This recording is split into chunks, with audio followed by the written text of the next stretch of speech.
Hello, everybody, and welcome to Schwab Live Daily. Our next topic is our daily edition of Charting the Markets. My name is Lee Bohl, and I'm a trading services manager with Charles Schwab out here in California. With me today, as usual, on Tuesdays is my friend, trading colleague, and chartered financial analyst, that's CFA, Skylar Marin. And where are you today, Skylar? I'm in Texas, I think permanently now, so finally. All right, because we were playing Where is Skylar, like Where's Carmen Sandiego. We've been going back and forth between a few places, so I'm glad we've got you located now. That's good. A little bit more Anyway, stable. Yep. yep. Anyway, before we get going, some logistical items we want to hear from you. So send in your questions in the Q&A functionality underneath the presentation window. Your questions are private, will only be seen by Skylar and myself. We'll keep our eye on them to make it as interactive as possible, but we can't always get to all questions due to the number of people on these sessions. We also have our written risk disclosures we are required to show. Everything we'll be talking about should be considered as educational and informational in nature only, not to be construed as a personalized recommendation. Any expressions of opinion that either of us make could change at any time based on market conditions. We looked at a lot of charts, but Schwab does not recommend the use of technical analysis by any means as your sole method of investment research. We look at ETFs and ETNs. We're going to trade those products, read a prospectus. We also look at futures contracts. If we're going to trade those, read the risk disclosure document for futures and options. And with that, I'll put up the heat map and just review the news flow. Skylar, as usual, if I forget something, you just chime in. Sounds good. All right, so it was a wild night in the futures market. We had a little dip, if you will, just like 500 Dow points. As Peter Navarro said, the U.S.-China trade deal was over. However, then he walked back those comments, and the president himself said that is not true and that the trade deal was fully intact. Navarro tried to qualify his statement by saying what we really meant is that our level of trust with the Chinese is not as high as it was due to the coronavirus issue. All right. There's some conversation around the amount of imports that China's actually done versus the trend that it should be at. I think it's at 13% of the actual imports that it's supposed to be versus the expected imports as part of the trade one deal or the phase one deal. So it'll be interesting to see if they catch up at all towards the end of the year. Interesting. Do you know if they're blaming that on the virus and the decrease in activity, or their reluctance to do what they're supposed to? I'm not sure on that part. I believe it was more towards the virus subject, but at the same time, it's still part of the deal, and so I think the expectation is still there that they'll meet that part of the bargain. So I guess I'm not sure if that'll get renegotiated or changed, but that's an interesting point. It is indeed. All right. Let's see, going to overseas economic news. Uh, we had the flash PMIs for the month of June coming from market. They covered Japan, Australia, France, Germany, the Eurozone, and the UK. They all broadly beat expectations, which was good. It also helped both the Asian and the European markets close on a higher note.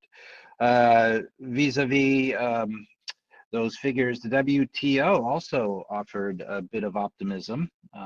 Its official forecast now for global trade is, quote, unlikely, unquote, to see its most pessimistic case. And forecasts are more for a robust rebound in global trade in 2021. And they said this is due to rapid government aid and fiscal and monetary policies. Mm-hmm. So there you go. Regarding the virus, market does not seem to care. We'll talk about that in a second. Although U.S. hospitalizations, new cases, and positive test rates all continue to trend higher based on the data as of yesterday night. 34 of the 50 states, that's 2/3 for those of you who can do long division in your head, report that their 7-day new case count is up versus a week ago. Now, some of that's due to more testing, but some of it is just due to there's more actual cases. 11 states report at least 100 new cases per million population per day, mostly in the South, but also out here. Arizona, South Carolina, Florida, Arkansas, Utah, Texas, Alabama, Mississippi, North Carolina, Nevada, and Georgia. Anthony Fauci has been testifying. The last I saw, he warned that the virus isn't taking a summer break. There was basically some, feeling that when temperatures get nice and hot, like maybe with the flu, it would go away. That does not seem to be the case, especially since a lot of these new infections are in the Sun Belt. I don't know. Have you heard anything more about what he's been saying? I don't know if he's still testifying, but No, I didn't have a chance to review that part. Jeffrey Klintott put out an article referencing how it looks like the markets care more about the death rates than necessarily the infection rates, but it does seem to be brushing it off in either case so far. yeah, and I've been hearing the following commentary on the virus, that the market, if we can assign feelings to the market, which I don't think you can, but from the market standpoint, the virus really only matters at this point if it's going to cause another national shutdown. Right. And state and local officials have been pretty consistent saying that unless the numbers get really, really bad, they're not going to do another shutdown. Also, we have had since the first breakout advancement in treatments. We have remdesivir, and now we also have dexamethasone. Those two seem to be working pretty good. Also, there is expanded hospital capacity, and there's more experience in treating the cases. Right. So now the market, this is just commentary I saw in a research report, the market is looking at COVID-19 like the flu. Now we know it's not the flu, but what they're saying is the market ignores the flu every year. And when we have a vaccine for this, maybe it'll be here with us every year too, but the market shrugs it off for what it's worth. Yeah, and I was going to say it's important to know that markets, it's more the uncertainty and fear that cause the volatility in the markets. When it becomes a known and we can start kind of quantifying and tracking it, it removes that uncertainty, and so it makes sense that we start to remove some of that volatility as part of it as well. Yeah, exactly. The market doesn't like uncertainty. It can deal with bad news, I guess, if there's a plan. So Yep. Good point, Skylar. All right. Turning our focus here to the U.S., the June U.S. market manufacturing PMI up sequentially from last month by quite a bit. It was 37 last month, 46.8. It's still under 50, but that was a pretty big increase. The market like that. Also, we had new home sales came out from May. Rose 16.6% month over month to a seasonally adjusted rate of 676,000. Key takeaway here is that the sales activity did bounce back quite strongly in May. So that was a pickup in contract signings as people were getting over the virus, I guess. This also should help sales activity in the future, given the tight supply of existing homes and low mortgage rates. If you're interested, the median sales price of a new home in the United States increased 1.7%. It is now 317,900 is the median. The average is 368,000. All right. So with that, let's do our commodities review here. Let's take a look at gold. Let's not take a look at the 5-minute chart. Let's take a look at the daily chart. So we are at highs, and when we talk about the NASDAQ also being at highs, those two things don't always happen at the same time. So we're going to take a look here. See if that's true, what it means. So, but watch it for a breakout. That you're right at the top of the range. Now, obviously, you could trade it as a range and short it, or you could wait for a breakout if you want to buy it. Just buying it right here doesn't seem to be a good idea. Yeah. But, if it breaks out, it breaks out, and you go with the flow there. Any probabilities on triple tops as far as heading one direction or another, or is it not really descriptive either way? Well, one way that you can tell is, um, now this is a relatively new contract. That's the only thing, but you can watch the on balance volume. But a lot of this, it's not so easy to do on the futures contracts when they roll to the new month. Hmm. Because if this were a stock, you put up the on balance volume and you would see as we're going sideways, is the on balance volume rising? If that is true, it does increase the odds of an upside breakout. Similarly, if you had a stock or a futures contract with a little bit more history, being the front month, um, and you see the unbalanced volume going down, okay, um, then that suggests a downside breakout. But I mean, to the extent we have any, you can see what happened. This is when they moved from, you know, June to August is the front month.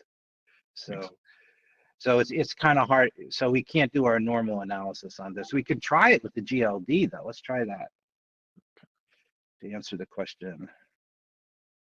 So it actually looks like it Might have broke out already. might have broken out. And let's see. Now we can do on balance volume analysis. Yeah. So you can see what I mean, right? So it was notice how we're going sideways. Make it look more sideways. uh, Training the chart, that's what that is. Yeah. that's right. That's right. It's called making the chart say what you want it to. So we'll go here to draw, and we'll do our little segment line here. And you can notice as we are going sideways, how the on balance volume had an upward slope. That does suggest a breakout to the upside. Hmm. Again, it doesn't always work, but it takes something that's basically 50-50 and, you know, puts the odds a little heavier on an upside breakout. So you can see that here, pretty textbook actually. So Yeah. there's a little trading tip for all you who like those. All right, can we look at Palladium? We can look at the ETF.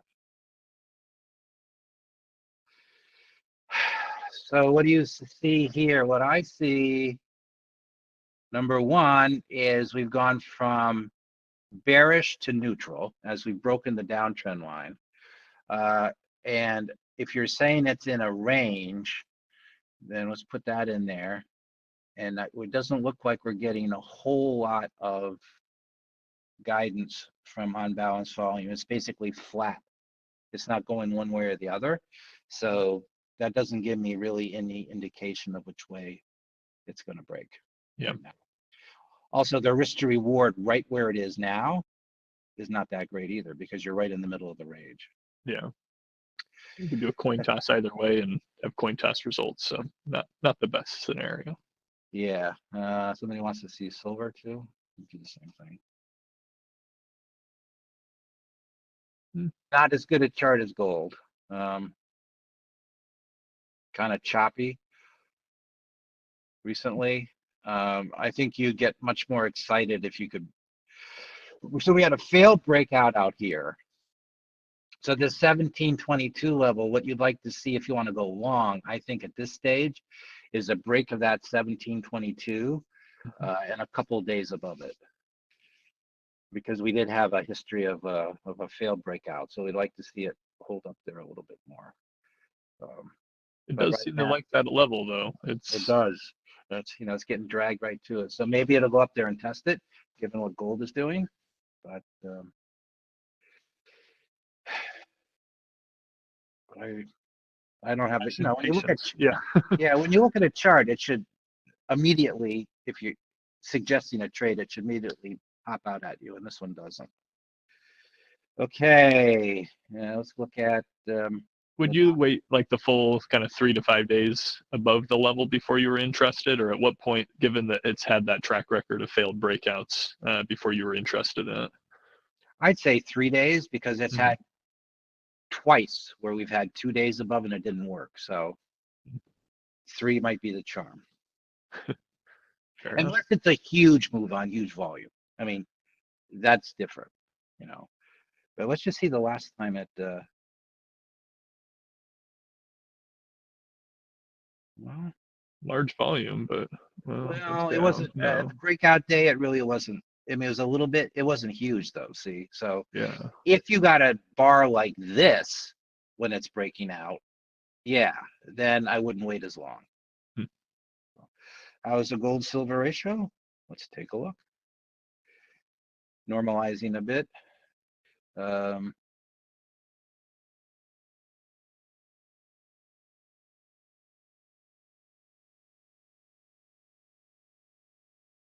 it's still elevated, but it is well off the multi-standard deviation move from the where it usually is, 90-ish. So it's still a little elevated, but um, it's A not lot, nearly as compelling as it was obviously back in March or April. right? I say a lot of these, the ratios and the sentiment indicators are more predictive in extremes rather than when they're just kind of elevated or one or biased one direction, right? Yes.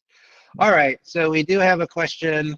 I was going to save it, but here we go. So the COMEX shows the heat map shows silver at 1805. Why is the chart different? Number one, SLV is the ETF, so it's a little different than that. Let's put up the futures contract. Number two, remember the heat map is 10 minutes delayed too. So it really depends on also, so there's your 1805, okay? So that is why. Okay, now, so the question is, and I was going to save it, but I'll do it now. So gold is up and the NASDAQ is up. What is this telling about the market opportunities and risk? I love questions that I know the answer to. All right. Let's So unfold the cue card. Yeah. that's right. I did look at this, and so what we're going to do is take a look at times when the NASDAQ composite and gold made 52-week highs on the same day, which is what we had. Okay. And looking at data from 1975 to 2020, what does it mean for the NASDAQ? What does it mean for gold? And what does it mean for the S&P? Those would be the questions you would ask, I would think. So here you go. 2 weeks later for the NASDAQ, it was only up half the time, 53%.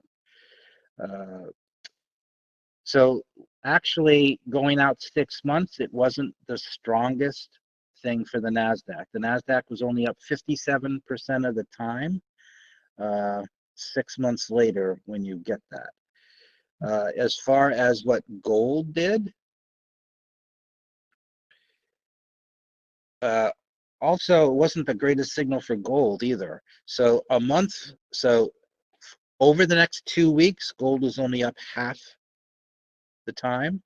2 months later, it was only up, 53%.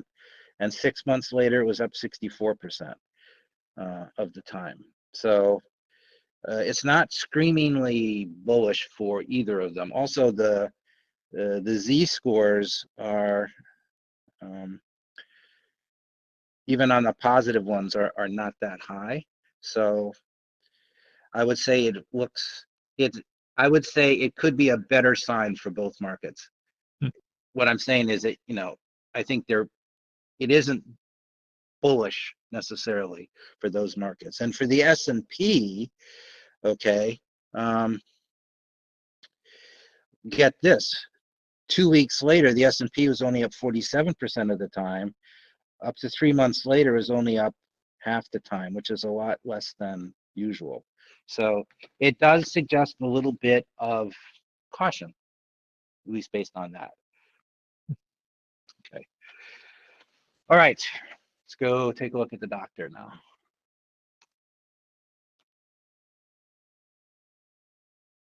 Look at that. Yeah. So our little divergence that we were watching did get resolved to the upside. Remember, we did this little exercise. We'll do it again here.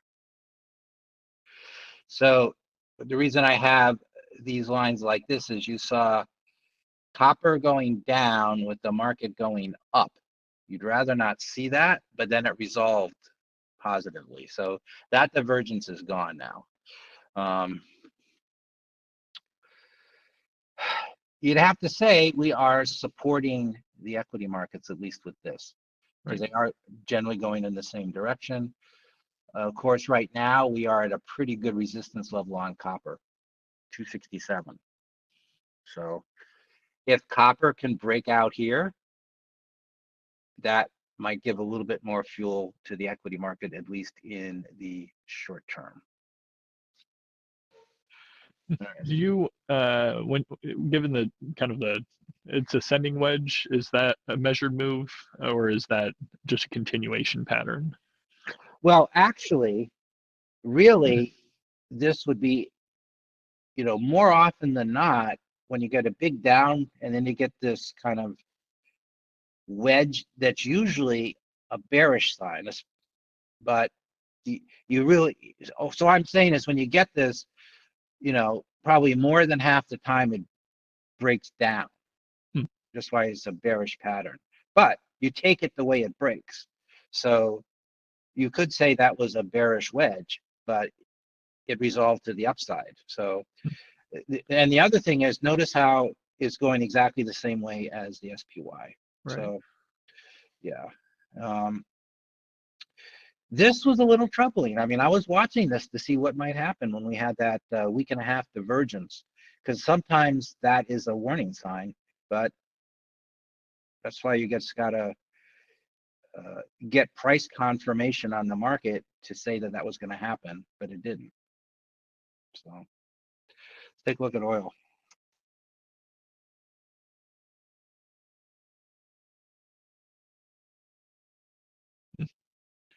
So starting to fill the gap. Notice how those tails got right to the top of the gap there and stopped. So not a lot of room left to run to fill the gap, but Yeah, so maybe we'll back and fill in here a little bit, but see if we can break that 42 and quarter, basically.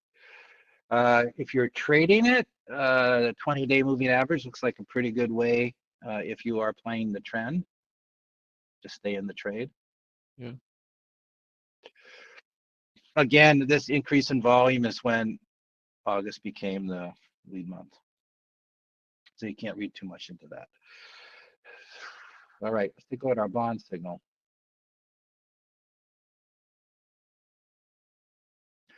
Grocery outlet is not a bond. It's like, I I don't just think want to I've make that ever looked that up. I just want to make that clear. All right, so this is our bond signal. We had a sell in here. However, as I said, because the two moving averages are so close, what I've been suggesting is for your trend following trade, wait till you break out of this little range one way or another. Because the moving averages are so close, if you don't have some sort of price confirmation like that, you might get whipsawed a little bit. So if you were doing it by the letter, you would be short the TLT right now. Yeah.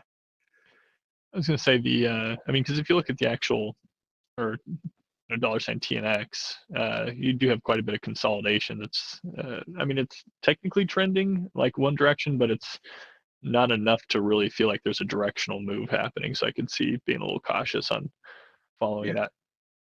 Yeah, exactly. So I have a question. If oil fills the gap, would you expect it to reverse at the gap? I would expect, well, it's almost there. Let's go back.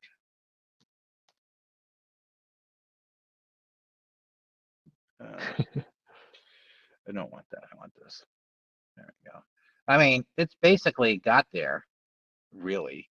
So it kind of did fill it, and you can see once it got up there, it sold off. So it's turning this into a pretty good resistance area.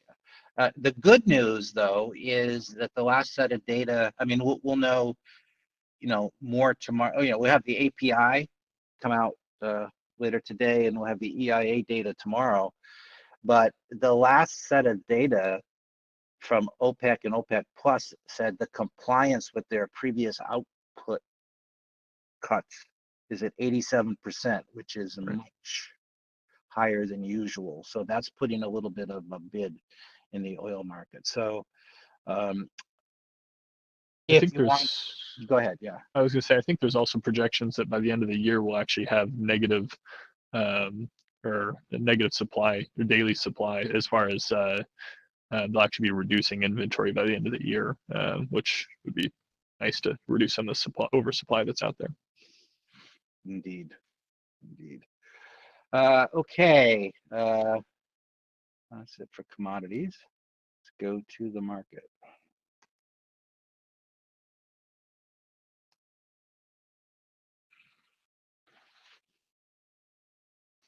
So we've been talking about, let me take that off. Take that off. So it looks like we are trying to fill this gap a little bit now. The trend is up. However, we'll have to see at the end of the day, we are running into resistance up here. But right now, we seem to be doing okay. The only thing that bothers me a little is, I want to show you this. So let's show you where the SPX is versus the 200-day moving average, first of all. These are wild charts if you don't do them right. They just come bite you. All right. So we are clearly a few percent above the 200-day moving average, right? Maybe 3%, 2%, something like that. Mm-hmm. Then, though, you take a look at this.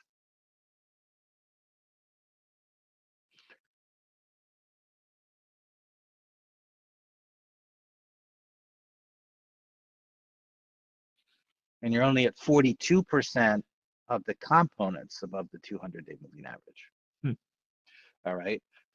So that is a kind of a high skew that way. So let us look at times when, in fact, we've been a few percent above and holding above the 200-day moving average on the overall index, but less than 45% of the components are above their 200-day moving average. It has not been, it's not terrible, but it has led to returns that aren't quite as robust as usual. Going out the first month, both at 1 week, 2 weeks, and a month, the market was only up half the time. Going out 3 months, the market was up 67% of the time. 6 months, 67% of the time. 1 year, 67% of the time. And the forward rates of return were a little less than average. So I think that all that is saying is that those big mega cap tech stocks are having that effect. Also, we're at the highest level since 1999 and 2000 of technology as a percentage of the S&P 500. It's like 27% roughly. So just says that the broader components are lagging, and going forward, that has led to a little less than average rate of return. Doesn't mean it's negative. It just means that the velocity of the move higher is probably going to be slower, I would think. All right. So that's kind of interesting. So key levels of support and resistance.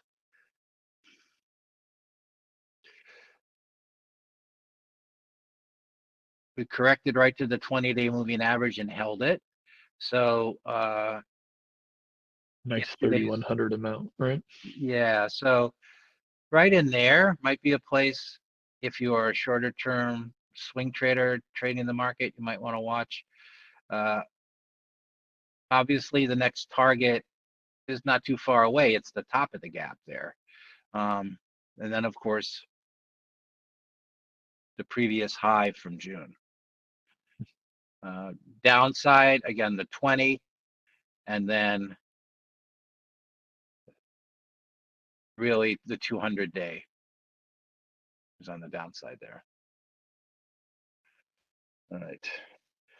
Let's take a look at the Qs.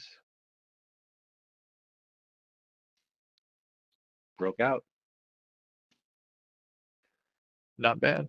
Not bad, not bad. So what's the measured move here on the Qs? 237, 10 points more, probably 257 would be a short-term trading target on that, right up there. That one's very much a trend. I mean, it's as much as people can be concerned about, macro picture or anything else. The chart on that one and the trend looks very strong. So Yeah. 20-day moving average on a closing basis is something you can keep an eye on.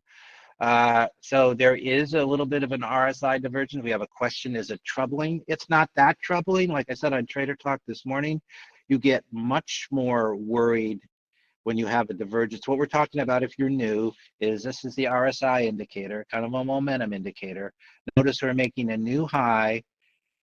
We are not making a new high on the RSI. That is a negative divergence, but they are less meaningful in an uptrend when even if you're getting into divergence, it is still above 70. It's still overbought, okay? When the divergences are much more likely to suggest very short-term weakness is if this was below overbought. So I'm not as troubled. Yes, I see it, but I'm not as troubled because it's oversized. It's a 70.6 right now. So I do see it, but I'm not quite as worried because of the level it is at. Okay. Let us go and take a look at the Russell, see if that's catching up at all. I'm just gonna guess no. Let's see. Oh, No. yeah. Flagging. Still struggling. Still struggling. Do you know what part of the Russell is dragging it down more than any other, or is it just the small caps in general struggling? No, I'm sure. Let's look at, you can probably figure it out by just looking at the sector weighting. So let's do that.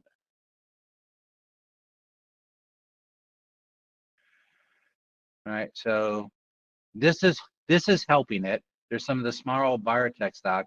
Then you've got industrials and financial services in there. And as you know, at least on the S&P, industrials are relatively weak. Financials are relatively weak. So there you go. Yeah. Yeah. So I think that is what's holding it back. Also, there's some oil exposure there too. We'll take a look at the oil sector in a second. All right.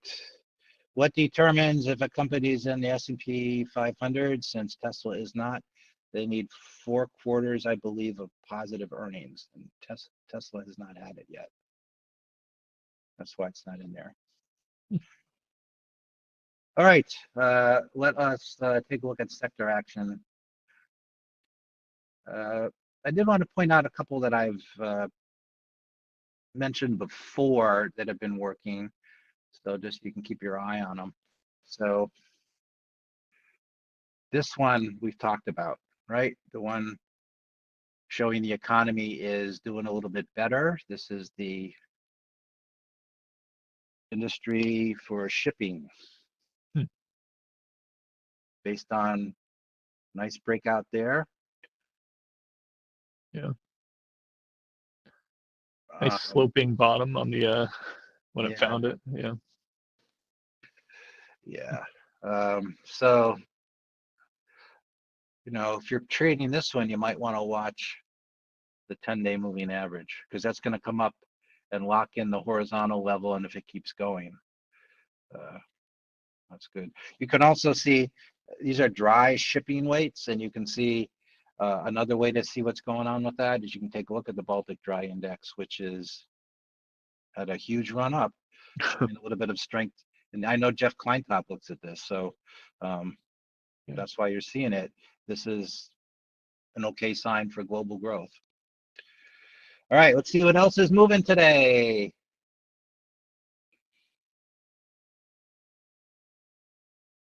Energy services, huh? And oil services. Let's take a look I think at we those. had a question on that anyway. Yeah. So these are the oil services. They're still kind of range bound, but they at least have held on all the pullbacks over the last couple of weeks. They have held basically 122.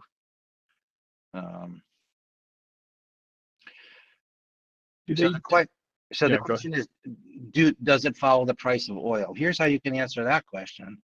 All right, we'll just build a chart to show you. So we'll take a look at his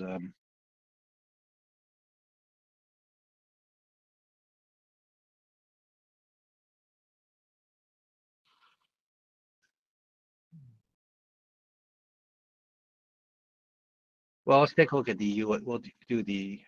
I was trying to get the symbol just for oil, because we can do a correlation study on here. Maybe I don't want I want $ oil. Let's just see if I get anything.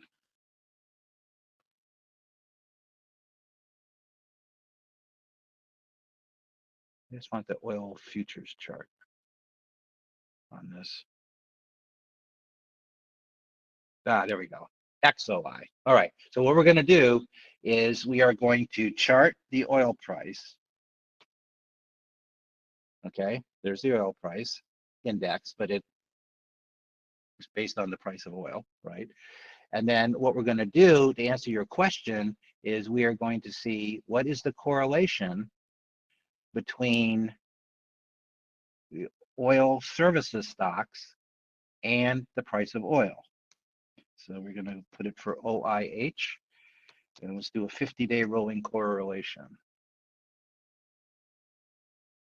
And that didn't work. I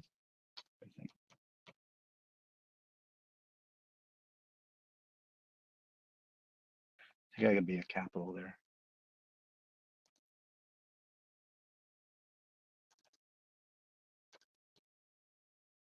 There we go.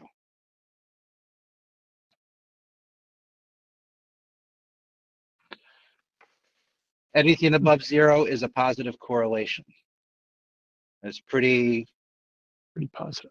pretty positive. Let's go back in time, though. Let's go back 5 years. Yeah, there's your answer. Yep. Mm-hmm. Not even negative at all, ever, for the last 5 years.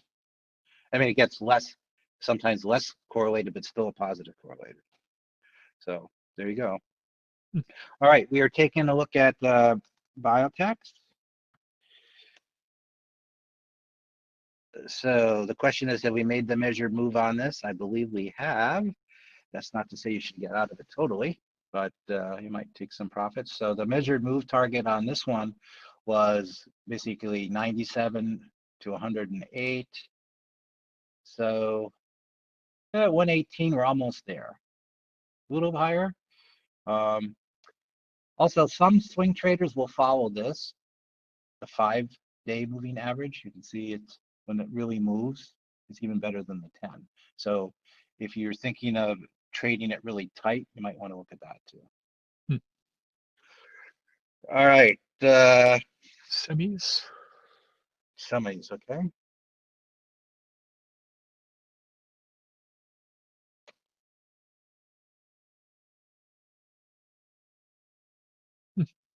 Would have expected it to be at highs given where the keys Yeah, were. yeah. So I think one of the reasons, let's take a look at Intel. You know, yeah, Intel's lagging a little bit. I think that's one reason. And of course, we know the news that Apple's not going to be using Intel chips anymore. So I think that's why it's lagging just a little bit. We want to look at the cloud computing. Yeah, that's a one that's been moving quite a bit. Measured move on this from the last what, about $1, so it's already made that. So follow the trend there. It just depends on how much you want to give back. Give it more room. You could use the 10-day. If you're using that real tight stop, you can see the 5-day is pretty good too. Okay. Let's take a look at what else is going on. I'm not even familiar with the cloud computing or what's in that. I'll have to take a look. Yeah. Okay. Again, this is biotech. Copper miners are moving today. Let's take a look at those. I think I'd wait for a breakout there. I mean, the chart is certainly good, but you got resistance right up there. So maybe wait till it breaks out, but we did fill this gap now. So, yeah. Or you could buy it with a stop under the 20, but last time it tried to break that level, it didn't do it. So maybe you wait a little bit. Okay, let us see what else is moving.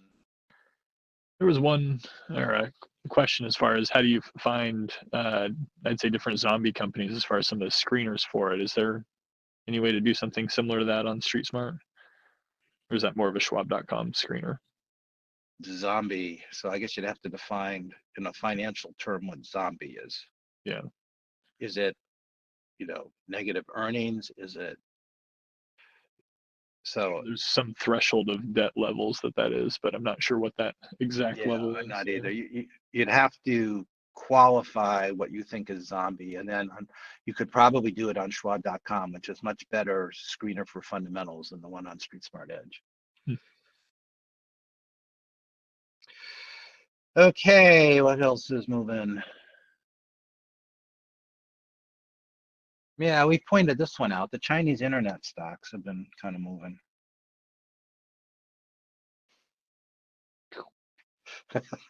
We pointed this one out when it broke out of the flag. So we've had a pretty good run on this. The measured move from the flag, I already have the target in there, so it'll probably go up there. When it's there, do you get this? Do you have an expectation that it just hits it and then falls back down, or is that just then we just wait to see what happens at that point? Yeah, I mean, so a measured move target on a flag, I mean, that's a very quick bullish move.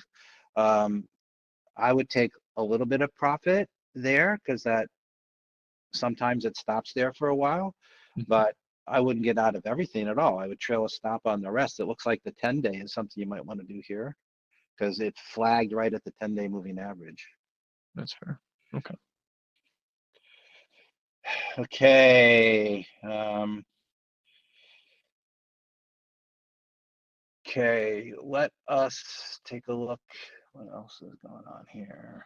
So we already looked at XBI. Solar, too. We were looking at that. You could go and see what that's doing. So watch this one for a breakout. There's a lot right at breakout levels right now. Yeah, yeah, yeah. And I mean, breakouts, you play the breakout. What about home builders, given the, I mean, there's news on home builders, but I'm surprised it's not one of the ones leading. Yeah, they've kind of, well, they've had this nice, really good move, and now they're just kind of working it off a little bit. So maybe a little rotation out of there. Yeah, what else we got here? I was gonna say Luzanne was in the 2020 mid-year outlook was referencing the as far as changing economy and where you'd expect job growth was largely in home builders as a decent amount of it. So that was interesting. Yeah, and then we had told you about this one when it broke out. These are the gambling stock, not the gamers. Okay. So at this stage of things, so we had a really nice run after the breakout, At this stage of things, though, we're kind of mired on the 200-day moving average. So there you go. And with that, our time is up. Indeed. So thank you very much, Sarah, for joining me. Coming up next, we looked at futures contracts. If you want to learn more about them, Introduction to Futures Trading is coming up with Director of Charles Schwab Futures, Mike Zaremski, and his trading colleague, Joseph Schulte. So stay tuned.